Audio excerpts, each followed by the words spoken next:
Good afternoon, Facebook, YouTube, Daily Motion, and Twitter. This is Rich again, back for your second video blog of the day for Tuesday, January 20th, 2015, around 2:11 p.m. in Billerica, Massachusetts. On an average temperature-wise day, about 36 degrees. Doesn't feel too cold. Some news to report. The Houston Astros are on the verge of signing pitcher Ryan Vogelsong to a contract.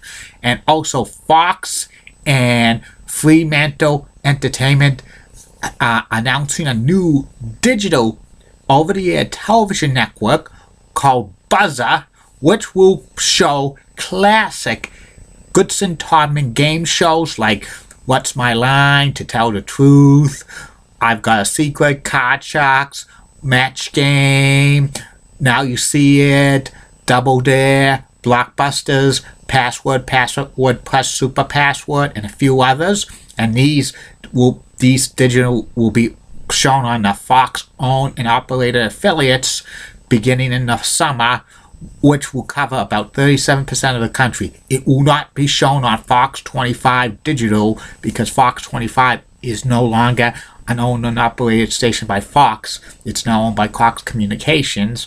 And you gotta love these digital over-the-air networks now. It's getting to be the more the merrier.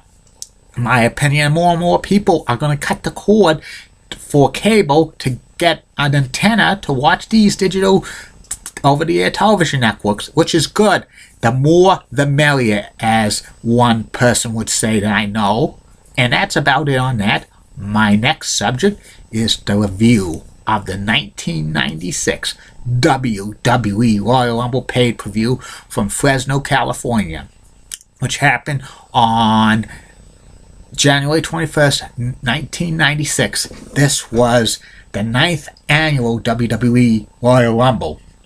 Before the Royal Rumble event, there was a match for the Free-For-All, which was a pre-game show, which used to air on the Preview Network, which now it's Pop TV after going through several name changes like TV Guide Network and TVGN, but that's another story for another day. The match on the Free-For-All was a match between Hunter Hearst Helmsley against Duke the Dumpster Droese, with the winner getting the number 30 slot in the Royal Rumble and the loser getting the number 1 spot. Triple H thought he won by using a pair of brass knuckles to beat Duke the Dumpster Droese, but WWE President Gorilla Monsoon saw Triple H cheating and he reversed the decision. So the Duke the Dumpster Droese got the dream number 30, while Triple H got the first number 1.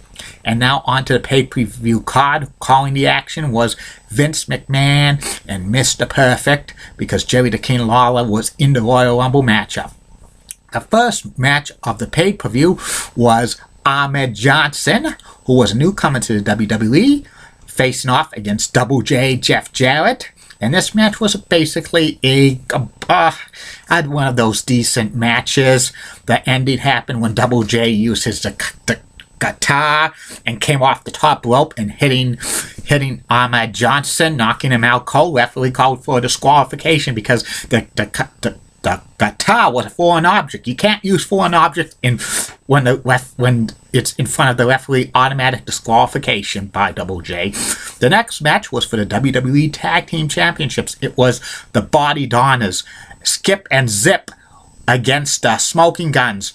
Skip and Zip were with Sonny, and this match was supposed to be the 1-2-3 Kid and Psycho Sid with the $1 Million Man Ted DiBiase against the Smoking Guns for the WWE Tag Team titles, but Sid injured his neck a few weeks prior and he was temporarily retired, so they had Skip and Zip to take their place. Zip was the Doctor of Desire, Tom Pritchard, who cut his hair so short and had a dyed buzz cut.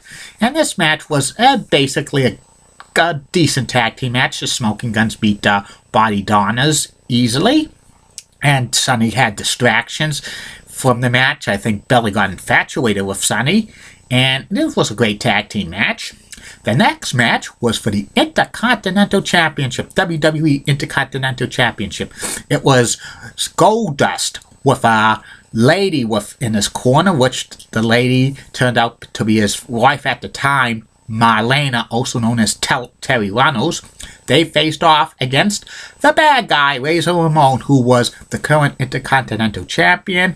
And this was being built up because Goldust had an infatuation with Razor Ramon, kind of like a crush on him, a male crush. He even had a tattoo of a heart with Razor Ramon's name on it. And this is when like Goldust was being hyped up as like a guy who had crushes on male wrestlers, and the bad guy Razor Ramon didn't took offense to that. And this was kind of like a great Intercontinental title match. And the ending of this match was when Marlena came up to the ring, and she twisted her foot because of her high heel shoes, and the referee was distracted. And then the 1-2-3 Kid comes in, and he was feuding with Razor Ramon, and he gives a spinning kick to Razor Ramon, and then Marlena's okay, and Goldust covers Razor Ramon for the 1-2-3, and Goldust is the new Intercontinental Champion. And this feud was supposed to continue on to like WrestleMania, where they were supposed to have a backstreet fight, but Razor Ramon got suspended for drug use, and eventually he signed with WCW.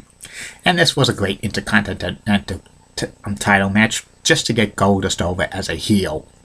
And the next match was the Royal Rumble match itself. This was only the second time that the Royal Rumble match did not main event the Royal Rumble. And 30 participants were in it, and they did it back to 2 minutes. Every 2 minutes, a new wrestler would come out. And this was kind of one of the slower-paced Royal Rumbles of all time.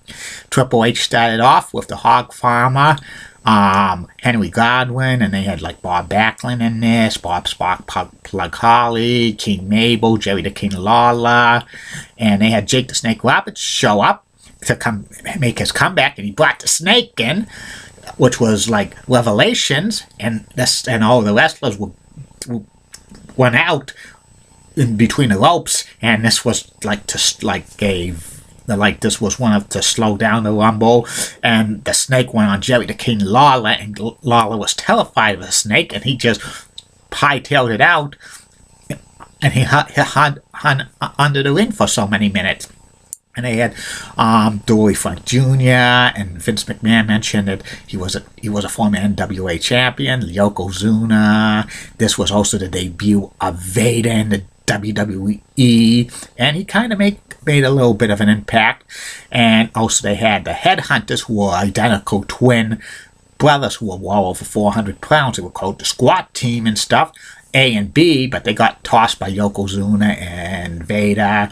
And the first several entrants, this wasn't the Royal Rumble, was not when they would throw people out quickly. It was kind of very slow paced until Shawn Michaels comes in at number 18. This was his first match back since he's collapsed on Monday Night Raw in November, and he had post-concussion syndrome, and they said his doctor advised him to retire, and this was just to set up for Shawn Michaels coming back. And when I knew when Shawn Michaels drew number 18, this match was going to pick up, and it did. He eliminated wrestler after wrestler, but then Vader and Yokozuna got eliminated, and Vader got mad about that.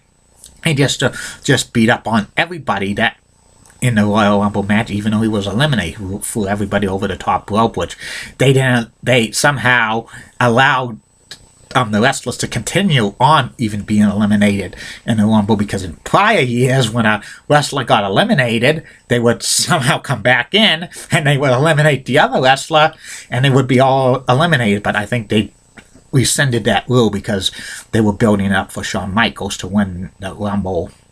And also they had like Owen Hart in it, Big Daddy Cool, Diesel, and a few others, Kama, Tatanka, and the British Bulldog, Davey Boy Smith. And Triple H and Bob Sparkplug Holly were in the Rumble for over 40 minutes.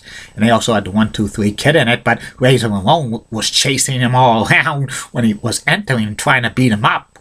And the ending of this Royal Rumble, it came to the Final Four: Kama, the British Bulldog, Big Daddy Cool Diesel, and Shawn Michaels. Like, Michaels eliminated the British Bulldog, and Big Daddy Cool eliminated Karma, and like Shawn Michaels gave Sweet Chin Music to Diesel. Diesel was eliminated, and Shawn Michaels won the Royal Rumble for the second straight year, and he was on to WrestleMania to face the champion, whoever made that. Maybe Big Daddy Cool got a little mad, but it was his buddy, so they slapped him. High five. And then the main event was the Hitman Bret Hart, WWE Champion, against The Undertaker with Paul Bearer. Undertaker had a Phantom of the Opera type match because he got injured by King Mabel several months earlier. And before the main event, Big Daddy Cool Diesel was walking back, and The Undertaker was coming down, and Diesel did not want to just had stare down with The Undertaker, and they had some arguments and stuff like that. And then the main event was like The Undertaker wrestling against Bret the Hitman Hart, and this was a great match, over 25 minutes, back and forth. The Undertaker was kind of heelish a little bit. Paul Bearer was kind of interfering a little bit with Bret the Hitman Hart. The crowd was divided who they were cheering for, but when The Undertaker got to Bret the Hitman Hart in the tombstone, they were cheering like crazy, and the referee counts 1, 2, but Big Daddy Cool Diesel like grabs the referee, pulls him out, and then the match ends disqualified Bret the Hitman Hart for outside interference, and The Undertaker wins the match, but he cannot win the title because the only way you win a title in the WWE is by pinfall and submission, this was a bad finish, because I really thought The Undertaker would win the WWE title for the second time, and afterwards Undertaker was mad, and Big Daddy Cool gave him the middle finger. This was just to set up the Undertaker versus Big Daddy Cool Diesel feud at WrestleMania 12, and it made Bret Hart look like a weak champion, in my opinion. That was a decent title match, but that made Bret Hart look very weak as champion. I think this Royal Rumble was a decent card. The Royal Rumble match was kind of predictable, but very slow pace because they didn't have too many eliminations. Maybe the first 17 or 18 wrestlers, and they didn't have a lot of eliminations. The ring was kind of packed for the Royal Rumble, maybe 9 to 12 guys, and then at the same time, sometimes with Royal Rumbles, you might have 6 or 7 or 8 at any given time, but it was kind of slow paced, and just Shawn Michaels came. The undercard with the match between Ahmed Johnson and Double J was, a pass on that. The tag team match was okay, and the Continental title match was pretty good, and this was, a decent Royal Rumble. I think it's one of the better ones in the 90s. And I saw the Royal Rumble match this morning on YouTube, and that was, a decent Royal Rumble match, but it's not one of the best. It's average. And that's about it on that. Be back later, Facebook friends and YouTube followers and Twitter followers and Daily Motion followers, for the third and final video blog of the night, which will be about the classic TV game show 1 vs. 100. And don't forget, Facebook friends, YouTube followers, Twitter followers, and Daily Motion followers, more video blogs are coming. Tomorrow, I'll review the 1997 WWE Royal Rumble from San Antonio, Texas. See you later.